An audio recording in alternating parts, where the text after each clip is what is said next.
नमस्कार मैत्रिणींनो, रंजना किचनमध्ये तुमचं अगदी मनापासून स्वागत आहे।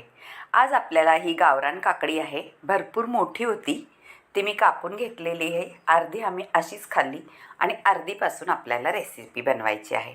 आणि 2 टॅमॅटोसुद्धा घेतलेले आहेत आणि एकदम भन्नाट अशी रेसिपी आहे, तोंडाला चव देणारी, पोट भरायची, तुम्ही नाश्त्याला करू शकता किंवा जेवणासाठी पण करू शकता अशी रेसिपी आहे। आता ही आहे काकडी। काकडी आहे गावरान, मोठी काकडी होती, पण ती कापून आम्ही अशीच खाल्ली आणि थोडीशी राहिली अर्धी। तिचं आपल्याला एक रेसिपी बनवायची आहे। आणि 2 टॅमॅटो घेतलेले आहेत, लाल जरद, अगदी मनात बसणारी अशी रेसिपी आहे। आता 2 टॅमॅटो काय करायचे आहेत आपल्याला, त्याची प्युरी करून घ्यायची आहे।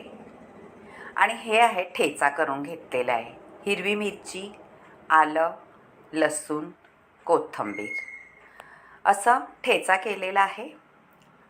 आणि टॅमॅटो आपल्याला मिक्सरला वाटून घ्यायचे आहेत। आता आपल्याला काकडी आहे ती कापून तिच्या बिया काढून घ्यायच्या आहेत। काही वेळ नाही लागता ही रेसिपी होते आणि अगदी तुम्ही 4 दिवससुद्धा ही टिकवू शकता, प्रवासाला नेऊ शकता किंवा सकाळी खाल्ली तर संध्याकाळलासुद्धा तेवढीच मऊ लुसलुशीत अशी राहणारी रेसिपी आहे। आता काकडी सगळी मी कापून घेतलेली आहे आणि बिया पण काढलेल्या आहेत। आता काकडीला आपल्याला किसायची आहे किसणीने। किसणीने किसल्यामुळे छान तिचा गर पडतो खाली आणि झटपट होते।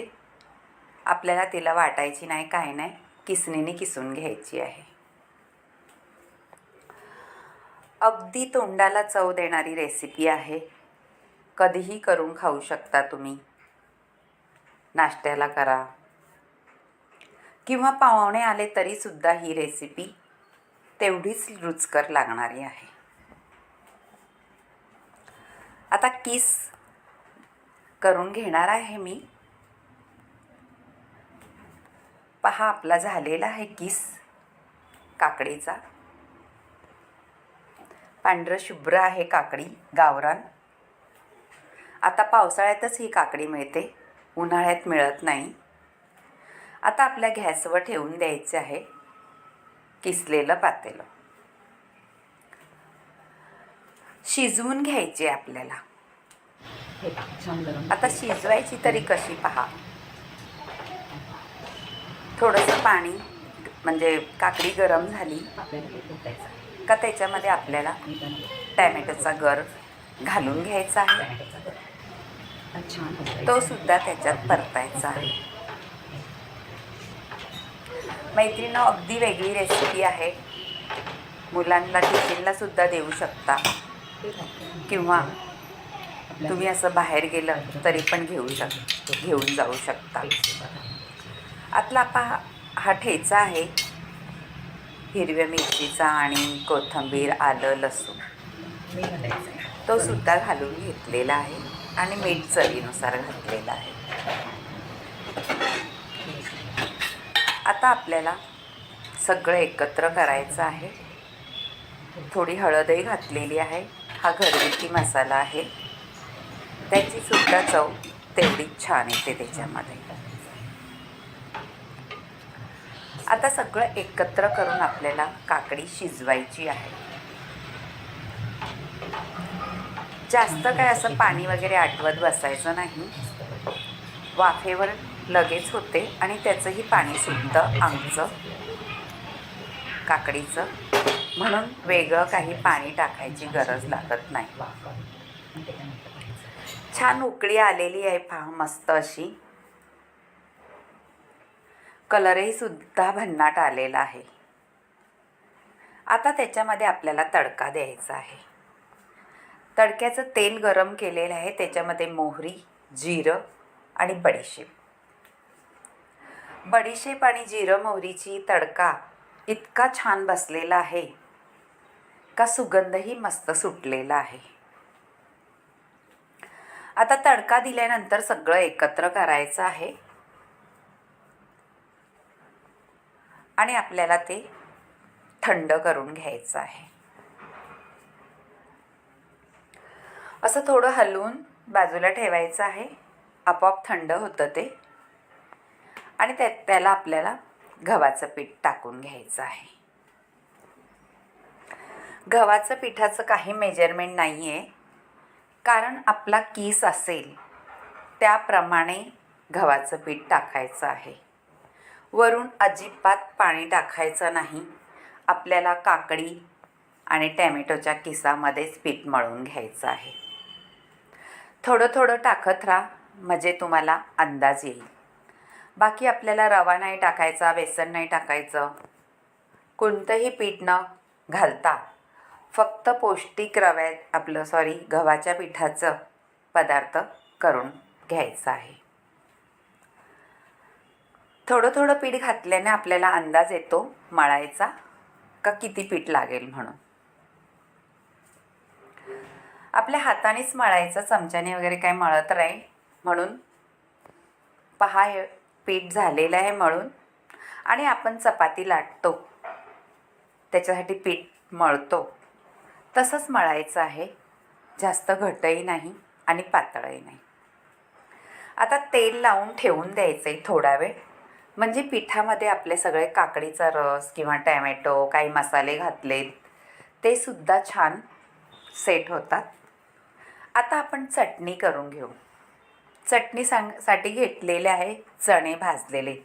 माझ्याकडे डाळं नाही, तुमच्याकडे असले तर डाळं घालू शकता.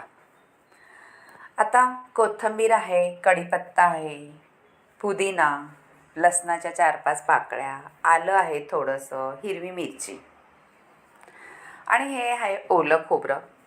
ते सुद्धा आपल्याला 2-3 चमचे घालून घ्यायचे आणि वाटून घ्यायचे. मीठ आणि लिंबू पिळून चटणी आपली वाटून छान डब्यात भरून घ्यायची आणि तिला तडका द्यायचा आहे.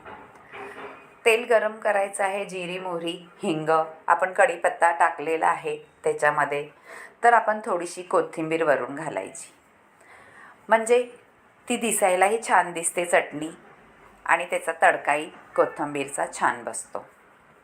झालेली आहे आपली चटणी, ती बाजूला ठेवून देऊ आणि पुढच्या प्रोसेसला लागू. आता आपल्याला काय करायचं आहे, पोलपट लाटणे घ्यायचं आहे. तवाही गरम करायला ठेवायचा आहे आणि आपल्या पिठाचे गोळे करून घ्यायचे आहेत. आपल्याला आपल्या अंदाजाने घ्यायचे करून, कारण आपल्याला मोठी करायची आहे, छोटी करायची आहे, चपातीसारखंच लाटायचं आहे. म्हणजे पातळ लाटायचं नाही, थोडंसं जाड लाटायचं आहे आपल्याला, अगदी पातळ लाटायचं नाही. छान मऊ लुसलुसीत आपले पराठे म्हणा, थेपले म्हणा किंवा अशी काकडीचे थेपले म्हणा, पण चव इतकी भारी येते टॅमॅटोची आणि काकडीची. अगदी वेगळ्याच प्रकारचे हे पराठे बनणार आहेत आपले. मैत्रिणी, असं लाटून घेतल्यानंतर तवा तर गरम झालेला आहे, तव्यावरती थोडं तेल घालायचं आणि आपले पराठा टाकायचा. काही वेळ न लागता फटाफट सरसर लाटून होतात. वरचा भाजत नाही तोपर्यंत खाली लाटून होतो पोळपाटावरती. असं गृहिणींची आयडिया आहे पहा. खरंच गृहिणी खूप मेहनत करत असते आणि बचतही करत असते. कारण का, आपला गॅस वाया जाऊ नये म्हणून आपण असं सरसर लाटत असतो. दुसरे भाजत नाही तोपर्यंत आपलं लाटून घेतो. आता आपला तव्यावरती झालेलं आहे भाजून. पहा मैत्रीण, तुम्हाला असं आवडत असले तर नक्की करून पहा आणि मला कमेंटमध्ये जरूर कळवा का तुम्हाला हा काकडीचा पराठा किंवा थेपला कसा वाटला. आणि बाजूला बेल बटन आहे ते सुद्धा दाबा. आणि माझ्या रेसिपी आवडत असल्या तर नक्कीच शेअर करा तुमच्या मैत्रिणीसोबतसुद्धा आणि त्यांनासुद्धा सांगा कमेंट करायला, त्यांना आवडल्या तर. मैत्रिणी, तुम्ही इथपर्यंत व्हिडिओ पाहिला तर नक्कीच तुम्हाला आवडलं असेल तर जरूर मला कमेंट करा आणि बेल बटनसुद्धा दाबा, सबस्क्राईब करा.